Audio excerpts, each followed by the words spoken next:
Have you ever stood by the ocean, watched the waves crash against the shore, and wondered how it all began? Or hiked up a mountain, looked out over the vast landscape, and felt a sense of awe at its sheer scale? The story of how our world, with its magnificent continents and deep blue seas, came to be is one of the most profound narratives ever told. Today, we're diving deep into the biblical account of the creation of land and sea, a story of transformation from chaos to order, from a formless void to a world teeming with potential. In the very beginning, the Bible tells us about a time before time as we know it. Genesis chapter 1 paints a picture. In the beginning, God created the heavens and the earth. Now the earth was formless and empty. Darkness was over the surface of the deep, and the Spirit of God was hovering over the waters. Imagine that for a moment. No land, no mountains, no familiar coastlines, just a vast, dark, watery expanse. It's a scene of pure, untamed potential. This wasn't an empty nothingness, but a powerful, dynamic state. A world waiting to be shaped. The waters covered everything, a universal ocean under a dark sky. This is our starting point, a world of water, waiting for a divine command. Then, on the third day of creation, something incredible happens. God speaks a command that will forever change the face of our planet. Let the water under the sky be gathered to one place, and let dry ground appear. And just like that, it was so. Can you picture the immense power in those words? The churning waters, which had dominated the globe, begin to recede. They pulled back, gathering together into vast basins. As the waters draw back, something new emerges. For the first time, solid ground breaks the surface. This isn't just dirt appearing. It's the birth of continents, the foundation of our world. The Bible names these two new, distinct realms. God called the dry ground land, and the gathered waters he called seas. And the narrative adds a beautiful, simple detail.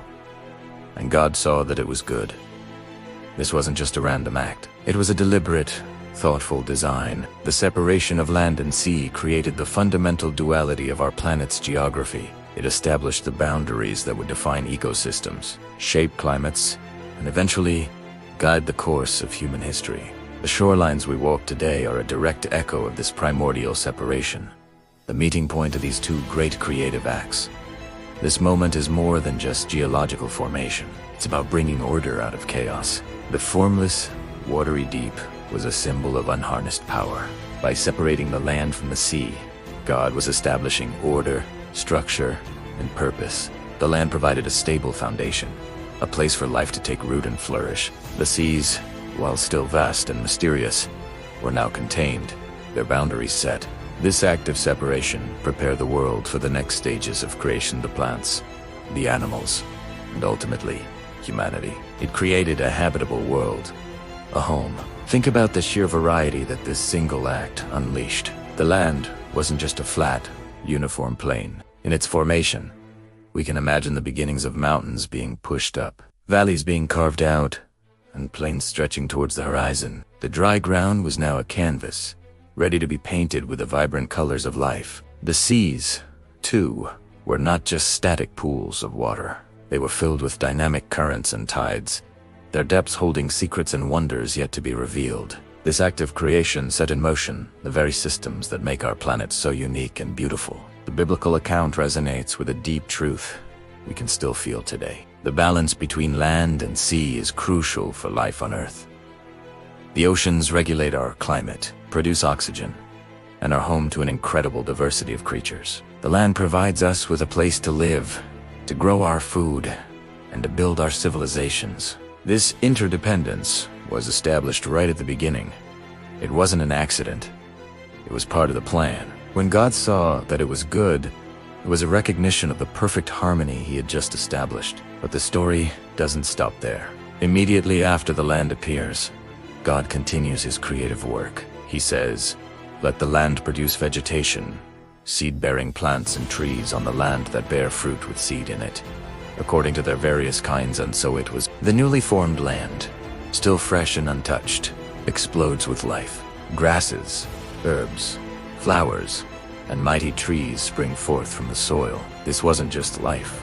It was a system of self-perpetuating life, The plants had seeds, ensuring that they could reproduce and spread across the continents. This detail is incredibly significant. It shows that from the very beginning, the world was designed to be fruitful and sustainable. The creation of vegetation wasn't just for decoration. It was to provide food and create ecosystems. It transformed the bare, brown earth into a lush, green paradise. This was the world being prepared, step by step, for the creatures that were to come. The stage was set, the scenery was in place, and the pantry was stocked. The goodness that God saw was in this complete, functioning system.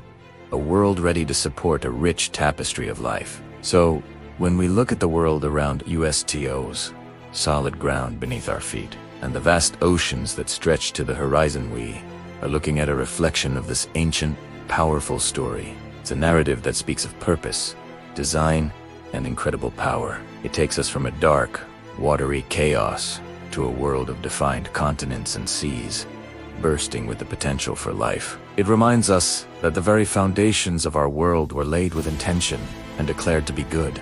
Next time you're at the beach, feeling the sand between your toes and watching the waves roll in, take a moment to think about that third day of creation. Remember the command that separated the waters and brought forth the land. It is a story that invites us to see the world not as a random collection of rocks and water, but as a masterpiece of divine artistry, a home crafted with care and purpose. It's a story that still speaks to us today, filling us with wonder and gratitude for the beautiful world we inhabit. Thank you so much for joining me on this journey back to the beginning. If you found this story as fascinating as I do, please hit that like button and subscribe for more explorations into the world's most foundational stories. We'd love to hear your thoughts in the comments below. Until next time, stay curious.